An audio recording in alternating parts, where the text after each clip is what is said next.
If you have a bunch of tabs with the same details, it's super annoying to have to go through each individual one.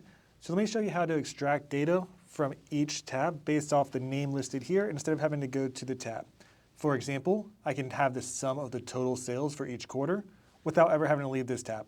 So traditionally, if we want to get something from another tab, we have to go to that tab, select that information, and press enter. And it comes in the format of this. So we have the name of the tab inside of soft quotes, an exclamation point, and then the range that we want to look at. So if we want to make this dynamic to be pulled off of whatever is listed here, we need to be able to update the string accordingly. So we're going to use the indirect formula, and then we need this cell reference as a string. So if you remember, it was a soft quote, the name of the tab, another soft quote, an exclamation point, and then the range you want to look up.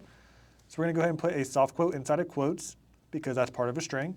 We'll put an ampersand to join that together with the contents of cell B2. We'll put another ampersand, then put another quote to bring that string back. Then we need a soft quote, an exclamation point, and then we'll say we want to return C2 for now, end the quote, and press enter. So this is doing the same exact thing as it did before. All we're doing is breaking out of the text string, and we're replacing that one bit of text string with the contents of this cell. And since we're referencing this cell, we'll be able to drag this formula down and reference different tabs automatically. So right here we have 5,537. If we go to Q1 2024, C2 is 5,537.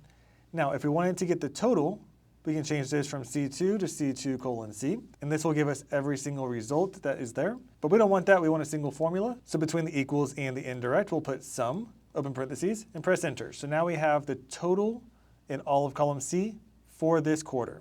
And if I wanted to go check that, I could select those cells, and we can see in the bottom right-hand corner that the sum matches exactly. And all I have to do is drag this formula down, and it'll give me the sum for every single tab that I have. So for example, Q2 2025, 92,265.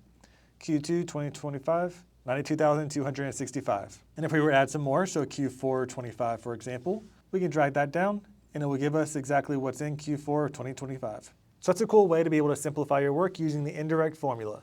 Let me know if you have any questions and like and comment for more.